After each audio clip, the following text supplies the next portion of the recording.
ಎಲ್ರಿಗೂ ನಮಸ್ಕಾರ ಸ್ನೇಹಿತರೆ. ಒಂದು ಬಿಗ್ ಬ್ರೇಕಿಂಗ್ ಅಪ್ಡೇಟ್ ಬರ್ತಾ ಇರುವಂತದ್ದು. ಟಿ ಪರೀಕ್ಷೆಯ ಇತಿಹಾಸದಲ್ಲೇ ಇದೊಂದು ಮೈಲಿಗಲ್ಲು ಇದು. ಯಾಕಂದ್ರೆ ಇವತ್ತೇ ಟಿ ಎಕ್ಸಾಮಿನೇಷನ್ ಕಂಡಕ್ಟ್ ಆಗಿ ಇವತ್ತೇ ಆ ಎರಡೂ ಪತ್ರಿಕೆಗೆ ಕೀ ಆನ್ಸರ್ಸ್ ಅನ್ನ ಇಲಾಖೆಯವರು ಬಿಡುಗಡೆ ಮಾಡಿರೋದು. ಇಟ್ಸ್ ಎ ಹಿಸ್ಟ್ರಿ ಇದು ಅಕಾರ್ಡಿಂಗ್ ಟು ಮೀ. ಯಾವ ವರ್ಷದಲ್ಲಿ ಕೂಡ ಹೀಗಾಗಿರ್ಲಿಲ್ಲ. ಸೊ ನೇರವಾಗಿ ವಿಚಾರಕ್ಕೆ ಹೋಗೋಣ ಈಗ. ನಾನು ಜಸ್ಟ್ ಈಗ ಒಂದು 20 ನಿಮಿಷದ ಹಿಂದೆ ಒಂದು ವಿಡಿಯೋ ಮಾಡಿದೆ. ವಿತಿನ್ 4-5 ಡೇಸ್ ಅಲ್ಲಿ ಕೀ ಆನ್ಸರ್ಸ್ ಬರುತ್ತೆ ಅಂತ ಅಂದ್ಬಿಟ್ಟು. ಸೊ ಇಮಿಡಿಯೇಟ್ ಈಗ ಆ ವಿಡಿಯೋ ಮಾಡಿ ಅಪ್ಲೋಡ್ ಮಾಡಿ ನಾನು ಮತ್ತೆ ಅದನ್ನ ಬೇರೆ ಬೇರೆ ಲಿಂಕ್ಸ್ ಅಲ್ಲಿ ಡಿಸ್ಕ್ಲೋಸ್ ಮಾಡ್ಲಿಕ್ಕಿಂತ ಮುಂಚೆನೆ ಇದೊಂದು official key answers PDF copy ಬಂದ್ಬಿಟ್ಟಿದೆ ಈಗ. ನೋಡಿ ಹೇಳ್ಬಿಡ್ತೀನಿ ನಾನು. ನೋಡಿ ಡೇಟ್ ಅಬ್ಸರ್ವ್ ಮಾಡಿ 7/12/2025. ಅಂದ್ರೆ ಇವತ್ತೇ ಟಿ ಎಕ್ಸಾಮ್ ಏನ್ ನಡೆದಿದೆ, ಸೊ ಇವತ್ತೇ ಅದಕ್ಕೆ ಕೀ ಆನ್ಸರ್ಸ್ ಅನ್ನ ಬಿಟ್ಟಿರುವಂತದ್ದು.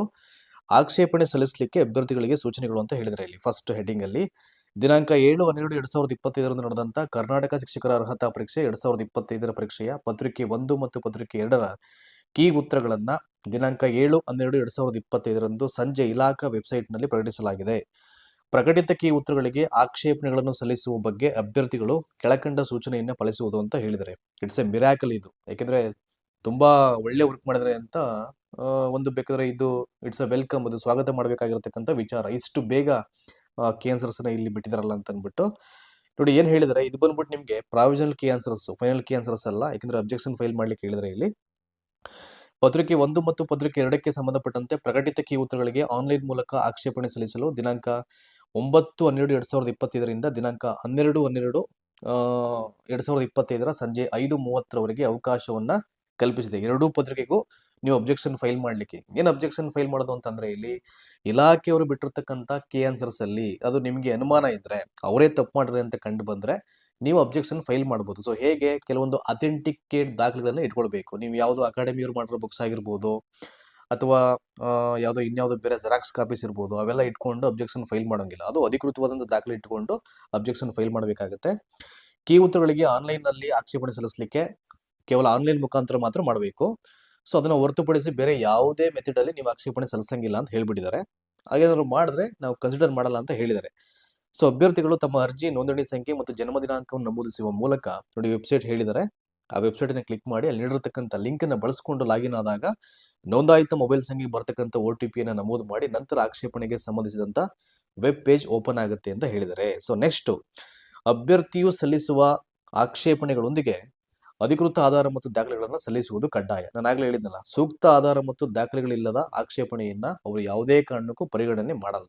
ಆಮೇಲೆ ನೀವು ಅಬ್ಜೆಕ್ಷನ್ ಫೈಲ್ ಮಾಡ್ಲಿಕ್ಕೆ ಯೂಸ್ ಮಾಡ್ತಕ್ಕಂಥ ಡಾಕ್ಯುಮೆಂಟ್ ಅದು 500 KB ಗಿಂತ ಜಾಸ್ತಿ ಇರಬಾರ್ದು. 500 KB ಇರಬೇಕು ಅಥವಾ 500 KB ಒಳಗಿರಬೇಕು. ಅದು ಅದಕ್ಕಿಂತ ಜಾಸ್ತಿ ಇದ್ರೆ ಅದು ತಗೊಳ್ಳಲ್ಲ ಅದು.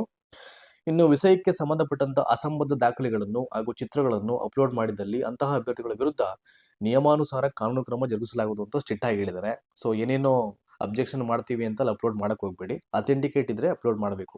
ನೋಡಿ ಇಲ್ಲಿ ಹೇಳಿದ್ದಾರೆ ಯಾವುದು ಅಥೆಂಟಿಕೇಟ್ ಅಲ್ಲ ಅಬ್ಜೆಕ್ಷನ್ ಫೈಲ್ ಮಾಡ್ಲಿಕ್ಕೆ ಅಂತ ಅವರೇ ಹೇಳಿದ್ದಾರೆ. ಇಲ್ಲಿ ಜರ್ನಲ್ಗಳು, ಮ್ಯಾಗಝೈನ್ಗಳು, ಸ್ವತಂತ್ರ ಪ್ರಕಾಶಕರುಗಳ ಪುಸ್ತಕಗಳು, ಗೈಡ್ಗಳು, ಇಂಟರ್ನೆಟ್ ಮೂಲಗಳು ಅಂದ್ರೆ ವಿಕಿಪೀಡಿಯಾದಲ್ಲಿ ಬ್ರೌಸ್ ಮಾಡೋದಾಗಿರ್ಬೋದು, ಗೂಗಲ್ ಮಾಹಿತಿ ಆಗಿರ್ಬೋದು, ಅಲ್ಲಿಂದ ಡೌನ್ಲೋಡ್ ಮಾಡಿದಂಥ ಯಾವುದೇ ಮೂಲಗಳು, ವಿಡಿಯೋಗಳು, ದಿನಪತ್ರಿಕೆಯಲ್ಲಿನ ಲೇಖನಗಳನ್ನು ಯಾವುದೇ ಕಾರಣಕ್ಕೂ ನಾವು ಕನ್ಸಿಡರ್ ಮಾಡಲ್ಲ. ಹಾಗಾದ್ರೆ ಏನ್ ಪರಿಗಣನೆ ಮಾಡ್ತಾರೆ ಅವರು? ಸ್ವೀಕರಿಸಲಾದ ಆಕ್ಷೇಪಣೆಗಳನ್ನು ವಿಷಯ ತಜ್ಞರ ತಂಡವು ಪರಿಶೀಲಿಸಿ ನೀಡುವ ಅಂತಿಮ ಉತ್ತರವನ್ನು ಪರಿಗಣಿಸಲಾಗುವುದು. ತಜ್ಞರ ತಂಡವು ನೀಡುವ ಉತ್ತರವೇ ಅಂತಿಮವಾಗಿರುತ್ತೆ. ನೋಡಿ ಏನ್ ಅವರು ಕನ್ಸಿಡರ್ ಮಾಡ್ತಾರೆ, ನಿಮ್ಗೆ ನೋಟಿಫಿಕೇಶನ್ ಟೈಮ್ ಅಲ್ಲಿ ಪೇಪರ್ 1 ಮತ್ತೆ ಪೇಪರ್ 2ಗೆ ಒಂದು ಅಫಿಷಿಯಲ್ TET ರೆಫರೆನ್ಸ್ ಬುಕ್ ಅಂತ ಒಂದು ಲಿಸ್ಟ್ ಬಿಡುಗಡೆ ಆಗಿತ್ತಲ್ಲ, ಅಲ್ಲಿ ಲಿಸ್ಟ್ ಇರತಕ್ಕಂಥ ಬುಕ್ಸ್ ಮೊರೆ ಹೋಗಿ ನೀವೇನ್ ಮಾಡಬೇಕು, ಅಬ್ಜೆಕ್ಷನ್ ಫೈಲ್ ಮಾಡಬೇಕಾಗತ್ತೆ. ಅವುಗಳನ್ನ ಒಂದು ಮೂಲ ದಾಖಲೆಗಳು ಅಥವಾ ಸರಿಯಾದ ದಾಖಲೆಗಳು ಅಂತ ಅವರು ಕನ್ಸಿಡರ್ ಮಾಡ್ತಾರೆ. ಅದು ಬಿಟ್ಟು ಬೇರೆ ಬೇರೆ ಯಾವ್ಯಾವ್ದನ್ನೋ ಅದನ್ನ ನೀವು ಅಪ್ಡೇಟ್ ಮಾಡ್ತು ಅಂದ್ರೆ ಸ್ವಲ್ಪ ತಗೊಳ್ಳಲ್ಲ ಅದು.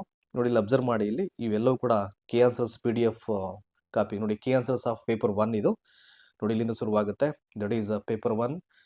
ಇದು ಬಂದ್ಬಿಟ್ಟು ಲ್ಯಾಂಗ್ವೇಜ್ 1ಗೆ ಆಲ್ಮೋಸ್ಟ್ ಎಲ್ಲಾ ಭಾಷೆಯಲ್ಲೂ ಇದೆ. ಇಲ್ಲಿ ಇಂಗ್ಲಿಷ್, ಉರ್ದು, ತಮಿಳ್, ತೆಲುಗು, ಮರಾಠಿ, ಹಿಂದಿ, ಸಂಸ್ಕೃತ, ಕನ್ನಡವೂ ಸೇರಿದಂತೆ. ಇನ್ನು ಇಲ್ಲಿ ಬಂದ್ಬಿಟ್ಟು ನೋಡಿ ಕೆಲವೊಂದನ್ನ 1R4 ಅಥವಾ 3R2 ಅಂತ ಇದೆ. ಕೆಲವೊಂದು ಪ್ರಶ್ನೆಗಳಿಗೆ ಯಾರು 1 ಅಥವಾ 4 ನೀವು ಆಯ್ಕೆ ಮಾಡಿದ್ರೆ ಅವ್ರಿಗೆಲ್ಲ ಪ್ಲಸ್ ಪಾಯಿಂಟ್, ಒಂದೊಂದು ಅಂಕ ಸಿಕ್ತಂಗೆ ಅದು. ನೆಕ್ಸ್ಟ್ ಇಲ್ಲಿ ಅಗೇನ್ ಇದು ಲ್ಯಾಂಗ್ವೇಜ್ 2ಗೆ ಪತ್ರಿಕೆ 1ರ ಕೀ ಉತ್ತರ ಇದು. ಸೊ ಹಾಗೆ ಸ್ಕಾಲ್ ಅಪ್ ಮಾಡ್ತೀನಿ ನಾನು. ಇದು ಬಂದ್ಬಿಟ್ಟು part 3, that is child development and ಪೆಡಾಗಜಿ. ಹಾಗೇನೆ ನೆಕ್ಸ್ಟ್ ಇಲ್ಲಿ ಬಂದ್ಬಿಟ್ಟು ದಟ್ ಈಸ್ ಪೇಪರ್ 1 ಅವ್ರಿಗೆ ಮ್ಯಾಥಮೆಟಿಕ್ಸ್ ಮತ್ತು EVS ಅಂತ ಇರುತ್ತದೆ. ವಿಜುವಲಿ ಇಂಪೈರ್ಡ್ ಅಭ್ಯರ್ಥಿಗಳಿಗೆ ಅದು ಸೋಷಿಯಲ್ ಸೈನ್ಸ್ ಇರುತ್ತೆ ಅವರಿಗೆ. ಇನ್ನು ನೆಕ್ಸ್ಟ್ ಪೇಪರ್ 2 ನಲ್ಲಿ first social science key answers ಕೊಟ್ಟಿದ್ದಾರೆ. ಇಲ್ಲಿ ನೋಡಿ ಇಲ್ಲಿದೆ, ಇಲ್ಲಿ ದಟ್ ಈಸ್ ಸೋಷಿಯಲ್ ಸೈನ್ಸ್ ಅಂತ ಇಲ್ಲಿ ಮೆನ್ಷನ್ ಮಾಡಿದ್ದಾರೆ. ನೋಡಿ ಇಲ್ಲಿ ಬಂದ್ಬಿಟ್ಟು so part 1 language part paper 2 part 1 language key answers ಅಂತ ಹೇಳಿ ಹೇಳಿದ್ದಾರೆ ಇಲ್ಲಿ. ಸೊ ನೆಕ್ಸ್ಟ್ ಪೇಪರ್ 2 ಪಾರ್ಟ್ 2 ಬಂದ್ಬಿಟ್ಟು ಲ್ಯಾಂಗ್ವೇಜ್ ಸೆಕೆಂಡ್ ಕೀ ಆನ್ಸರ್ಸ್ ಇಲ್ಲಿ ಕೊಟ್ಟಿದ್ದಾರೆ. ಅದಾದ ನಂತರದಲ್ಲಿ ಆ್ಯಂಡ್ ಹಿಯರ್ ವಿ ಗೋ, ಇಲ್ಲಿ that is child development and ಪೆಡಾಗಜಿ ಅಲ್ಲಿ ಕೊಟ್ಟಿರುವಂಥದ್ದು. ನೋಡಿ ಇಲ್ಲಿ ಸೋಷಿಯಲ್ ಸೈನ್ಸ್ ಇಲ್ಲಿ ಕೊಟ್ಟಿದ್ದಾರೆ ನೋಡಿ 61ರಿಂದ ಇಲ್ಲಿ ಅಬ್ಸರ್ವ್ ಮಾಡಿ, ಇಲ್ಲಿ ನೋಡಿ 61ರಿಂದ ಸ್ಟಾರ್ಟ್ ಆಗುತ್ತೆ ಇಲ್ಲಿ ಅಪ್ ಟು ಎಲ್ಲಿಗೆ ನಿಮಗೆ ಅಪ್ ಟು 90ವರೆಗೆ ನಿಮಗೆ ಇದಿರುತ್ತೆ ನಿಮಗೆ. ಸೊ ಇನ್ನು ಅಪ್ ಟು 91ಇಂದ ಹಿಡಿದು 150 ತನಕ ಸೊ ಸೋಷಿಯಲ್ ಸೈನ್ಸ್ ಕೀ ಆನ್ಸರ್ಸನ್ನು ನೋಡಿ ಈ ಒಂದು ಲಿಸ್ಟಲ್ಲಿ ಇಲ್ಲಿ ಕೊಟ್ಟಿರುವಂಥದ್ದು ಪೇಪರ್ 2ಗೆ ಸಂಬಂಧಪಟ್ಟಿದ್ದು. ಸೊ ಇನ್ನು next mathematics and science paper 2ಗೆ ಸಂಬಂಧಪಟ್ಟ ಹಾಗೆ ನೋಡಿ ಇಲ್ಲಿಂದ ಶುರುವಾಗುತ್ತೆ. ಅಲ್ಲಿ ಪಾರ್ಟ್ 1 ಲ್ಯಾಂಗ್ವೇಜ್ 1 ಆ್ಯಂಡ್ ಅಗೇನ್ ಇಲ್ಲಿ ಪಾರ್ಟ್ 2 ಬಂದು ಲ್ಯಾಂಗ್ವೇಜ್ ಸೆಕೆಂಡ್ ಇದೆ ಈ ಒಂದು ಲಿಸ್ಟಲ್ಲಿ. ಆ್ಯಂಡ್ ಹಾಗೆ ಲಾಸ್ಟಲ್ಲಿ ಬಂದು ನೋಡಿ ಇಲ್ಲಿ ಚೈಲ್ಡ್ ಡೆವಲಪ್ಮೆಂಟ್ ಪೆಡಾಗಜಿ ಮತ್ತು ಮ್ಯಾಥಮೆಟಿಕ್ಸ್ ಆ್ಯಂಡ್ ಸೈನ್ಸನ್ನು ನೋಡಿ ಇಲ್ಲಿ ಕೊಡಲಾಗಿದೆ. ಅಪ್ ಟು 61ರಿಂದ ಸ್ಟಾರ್ಟ್ ಆಗುತ್ತೆ ಇಲ್ಲಿ ಈ ಒಂದು ಕೀ ಆನ್ಸರ್ಸು. ಸೊ ಇದೊಂಥರ ಹಿಸ್ಟ್ರಿ, ಇದು ಇಡೀ TET ಎಕ್ಸಾಮ್ನ ಒಂದು ಇತಿಹಾಸದಲ್ಲೇ ಮೊದಲನೇ ಬಾರಿಗೆ TET ಎಕ್ಸಾಮನ್ನು ನಡೆಸಿದಂಥ ದಿನವೇ ಸೊ ಇಷ್ಟು ಬೇಗ ಕೀ ಆನ್ಸರ್ಸನ್ನು 2 ಪತ್ರಿಕೆಗೆ ಬಿಡುಗಡೆ ಮಾಡಿರುವಂಥದ್ದು. ಇದು ಸೊ ಒಳ್ಳೆಯ ಬೆಳವಣಿಗೆ. ಪ್ರತಿಯೊಂದು ಪರೀಕ್ಷೆಗೂ ಇಷ್ಟೇ ಸ್ಪೀಡಾಗಿ ವರ್ಕ್ ಮಾಡಿಬಿಟ್ರೆ ಸೊ ಇಲ್ಲಿ ಈ ಡಿಲೇ ಏನಾಗುತ್ತೆ ಅದನ್ನೆಲ್ಲ ತಪ್ಪಿಸ್ಲಿಕ್ಕೆ ಸಾಧ್ಯ ಆಗುತ್ತೆ. ಸೊ CSEಗೆ ಎಲ್ಲ ಅಭ್ಯರ್ಥಿಗಳ ಪರವಾಗಿ ಒಂದು ಧನ್ಯವಾದಗಳನ್ನು ಸೊ ಹೇಳ್ತಾ ಈ ವಿಡಿಯೋಲಿ ಮುಗಿಸ್ತಾ ಇದ್ದೀನಿ. ಸೊ ಯಾರು ಒಳ್ಳೆ ಮಾರ್ಕ್ಸನ್ನು ಪಡ್ಕೊಂಡು ಈಗ ಒಂದು ಎಲಿಜಿಬಲ್ ಆಗಿದ್ರು ಆ ಎಲ್ಲ ಅಭ್ಯರ್ಥಿಗಳಿಗೂ ನಾನು ಶುಭಾಶಯಗಳನ್ನು ತಿಳಿಸ್ತಾ ವಿಡಿಯೋ ಮುಗಿಸ್ತಾ ಇದ್ದೀನಿ. ಎಲ್ರಿಗೂ ಒಳ್ಳೆಯದಾಗಲಿ. Thank you so much.